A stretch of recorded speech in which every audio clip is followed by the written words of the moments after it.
बोलो जयकारा बोल मेरे श्री गुरु महाराज की जय। श्री सद्गुरुदेव भगवान की जय। गुरुमुखो संत सत्पुरुषों की पावन संगति बिना भागवत कृपा के प्राप्त नहीं हो सकती और न ही बिना सत्संग के जीव के विवेक रूपी नेत्र खुल सकते।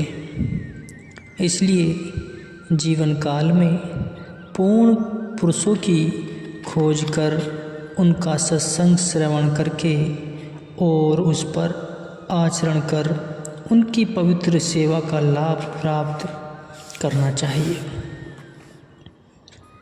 ऐसा करने से जीव किस अनूठे आनंद तथा शाश्वत सुख को प्राप्त कर लेता है, इसका स्पष्ट प्रमाण इसमें दिया गया है। गुरुमुखो ध्यान से सुने। किसी एक प्रभु भक्त ने संत महात्माओं की प्राणपन से सेवा करने का अपने जीवन का मुख्य लक्ष्य बना लिया था। जो भी उसके पास होता सर्वस्व भगवान के प्यारे अर्थात साधु संतों की सेवा में लगा देते।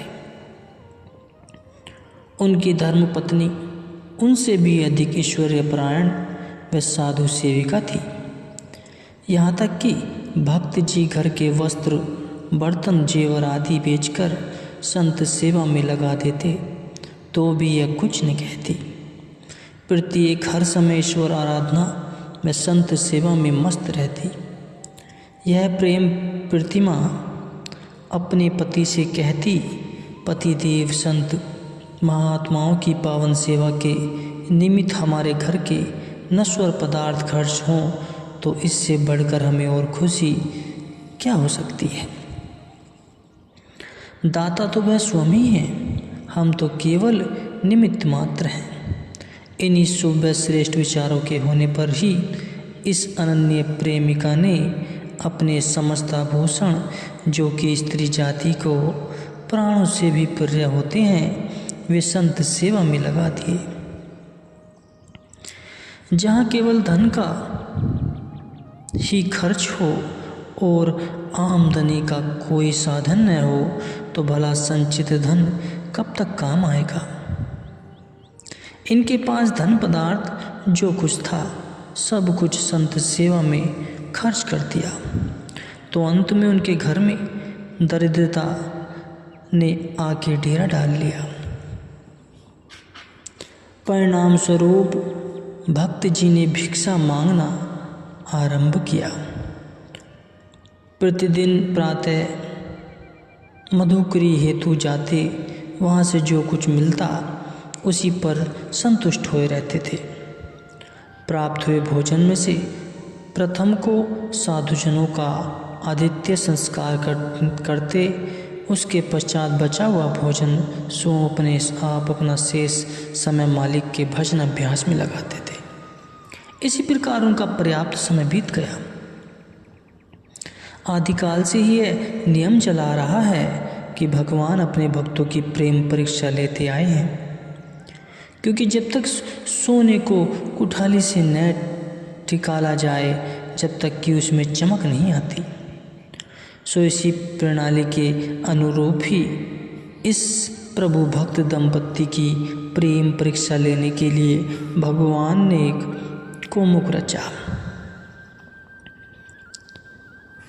कौतुक रचा। एक दिन भक्त जी भिक्षा लेने को गए थे। विधना का खेल देखिए, सारा दिन घूमने पर भी उन्हें कहीं कुछ नहीं प्राप्त हुआ और खाली हाथ घर लौट आए। आकर निराशा के साथ धर्मपत्नी से कहा, आज तो खाली हाथ लौट आया हूँ। यह सुन वैराग्य की साक्षात देवी ने कहा, बहुत अच्छा, जैसा मालिक की मौज, आज भूखे रहकर ही मालिक के भजन का आनंद लेंगे। परंतु पतिदेव, कदाचित कोई साधु आ जाए तो अभी इनमें यह बात चल ही रही थी कि किसी ने द्वार खटखटाया। भक्त जी ने उठकर द्वार खोला तो जो बात चल ही रही थी वही साकार हो गई। क्या देखा कि तेजों में ललाट वाले एक वृद्ध साधु एक हाथ में कमंडलू व दूसरे हाथ में लाठी थामे खड़े हैं। भक्त जी ने उन्हें नमस्कार किया और फिर उन्हें भीतर ले आए, बैठने को आसन दिया और उनके हाथ पांव धुलवाए। उसके पश्चात साधु जी ने जल ग्रहण किया और फिर मुस्कुराते हुए बोले, भक्त जी, हमने आपकी बहुत प्रशंसा सुनी है कि आप साधु संतों के सच्चे प्रेमी हैं। मैं घूमते घूमते यहाँ तक चला आया, विचार किया चलो आज भक्त जी के यहाँ ही आनंद से रात व्यतीत कर लें। उनसे वार्तालाप व सत्संग करे, आगे जो भागवत इच्छा होगी। भक्त जी ने हंसकर कहा, बहुत अच्छा महाराज, हम पर आपकी बहुत कृपा है। आप आराम करें, मैं भोजन का प्रबंध करता हूँ। यह कहकर भक्त जी ने धर्मपत्नी को एक और ले जाकर पूछने लगे, देवी अब क्या करें? घर में कोई वस्तु भी नहीं रही जिससे बेचकर खाने पीने का सामान लाया जा सके। दरिद्रता के कारण कोई उधार भी नहीं देता।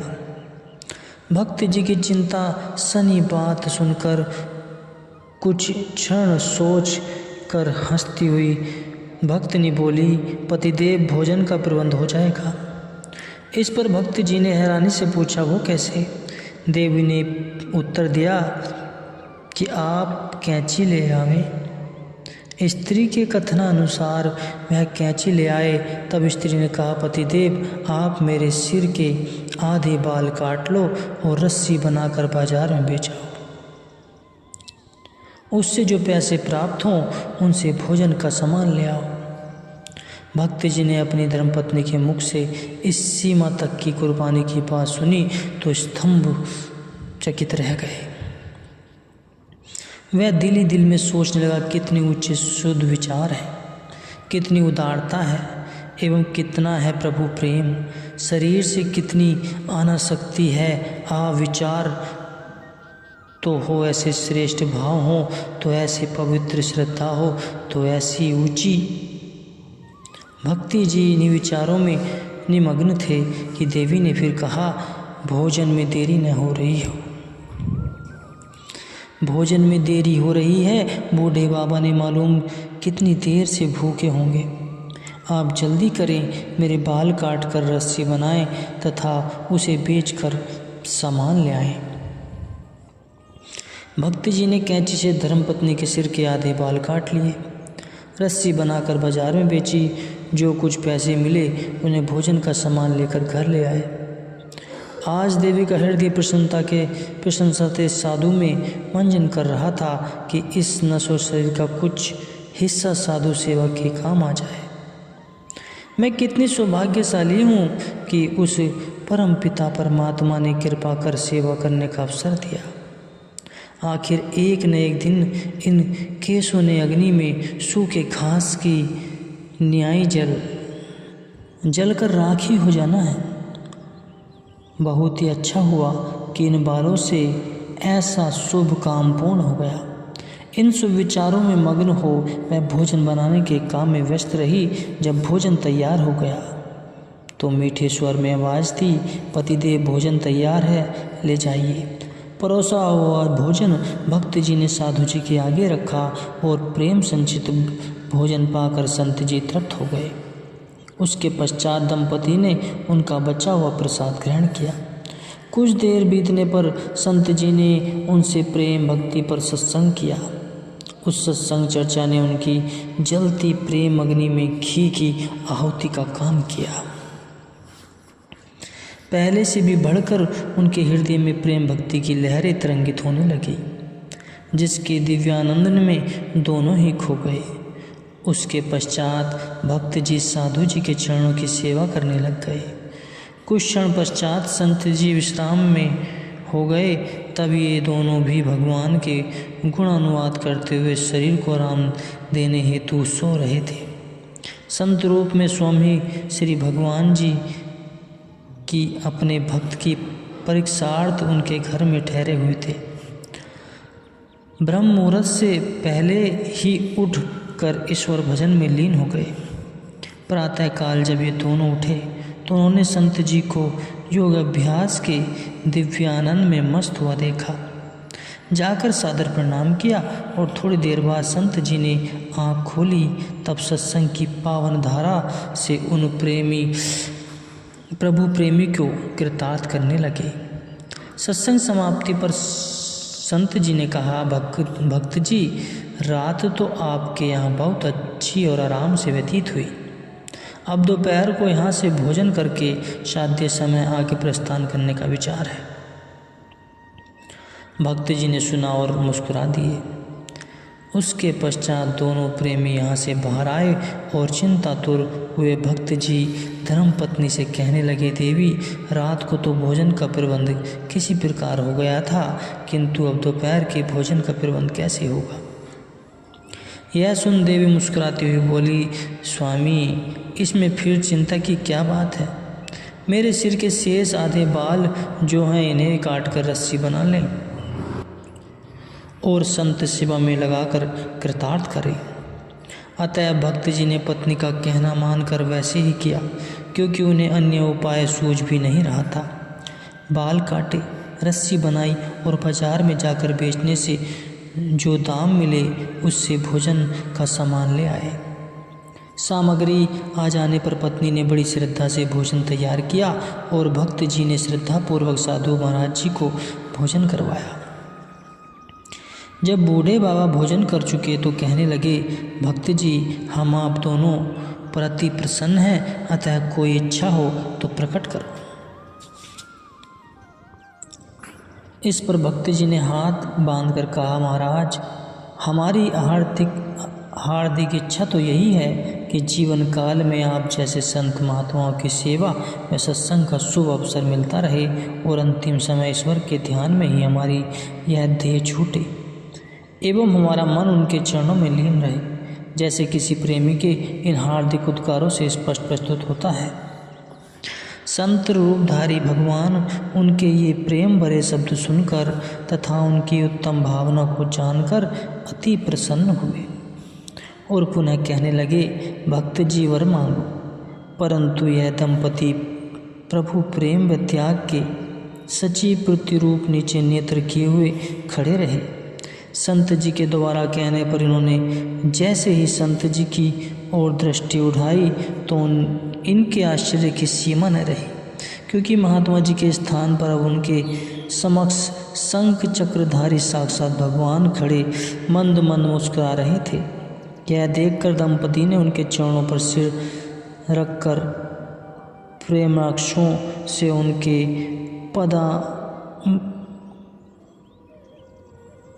पैरों को धोना शुरू कर डाला। भगवान अपने प्रेमी के अद्भुत प्रेम को देख भीतर ही भीतर प्रसन्न हो रहे थे। उन्होंने जैसे ही निज कर कमलों द्वारा इन प्रेमी को उठाया तो देवी के सिर पर प्रभु के कर स्पर्श की देरी थी कि पुनः उनके सिर पर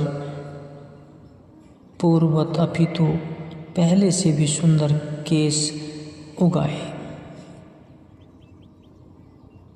वे दोनों प्रभु भक्त भगवान के चरणों से उठे तो उस समय तक भगवान आलोप हो चुके थे। भक्त और भक्तनी दोनों प्रसन्न हो प्रभु की महिमा का गुणानुवाद करने लगे। तो गुरुमुखो, तात्पर्य यह है कि सच्चे प्रभु भक्त मालिक की अविचल भक्ति व सच्चे प्रेम के अतिरिक्त संसार के पदार्थों को तुच्छ जान उनमें आसक्ति नहीं रखते। संसार के भोग्य पदार्थ उनके फीके अथवा नीरस प्रतीत होते हैं, क्योंकि उनके हृदय में भक्ति रूपी चिंतामणि जगमगा रही होती है। सिवाय प्रभु प्रेम व उनकी सेवा के उनको कुछ रुचिकर ही नहीं लगता। जबकि अज्ञानी जीव उन्हें प्राप्त करने के लिए मारे मारे फिरते हैं। लेकिन ऐसा विशुद्ध प्रेम भक्ति का बोध संत महापुरुषों की अनुकंपा से ही अधिकारी जीव प्राप्त कर सकते हैं। संत सत्पुरुषों की कृपा होने पर ही जीव भक्ति रूपी चिंतामणि को प्राप्त कर सकता है, जो शाश्वत आनंद की दात्री है तथा ज्ञान ध्यान जप तप साधन सब भक्ति के ही अधीन है। भक्ति के प्राप्त हो जाने पर फिर और किसी भी साधना के लिए करने की जरूरत नहीं रहती। इसलिए प्रभु प्रेमी भक्ति की ही चाहना रखते हैं, किंतु भक्ति जब भी प्राप्त होगी संत सतगुरु की कृपा से तथा उनकी पावन सेवा करने से ही होगी। क्योंकि संत सेवा में इतना आकर्षण भरा है कि जिसके प्रभाव से स्वयं प्रभु खींचे खींचे प्रेमी के निकट चले आते हैं, जिसका स्पष्ट प्रमाण पाठक इस में दिया गया है। अतः मानव मात्र का कर्तव्य है कि सांसारिक नश्वर पदार्थों की प्राप्ति की इच्छाओं का परित्याग कर प्रभु प्रेम से अपने दामन को भर ले तथा संत सत्पुरुषों की सेवा करके अपने जीवन काल की घड़ियां स्वर्ण में बना लेवे और नाम अभ्यास से रूह को परिमार्जित कर अपने घट में परमात्मा का साक्षात्कार कर ले। यही संसार में आने का विशेष प्रयोजन है गुरुमुखो।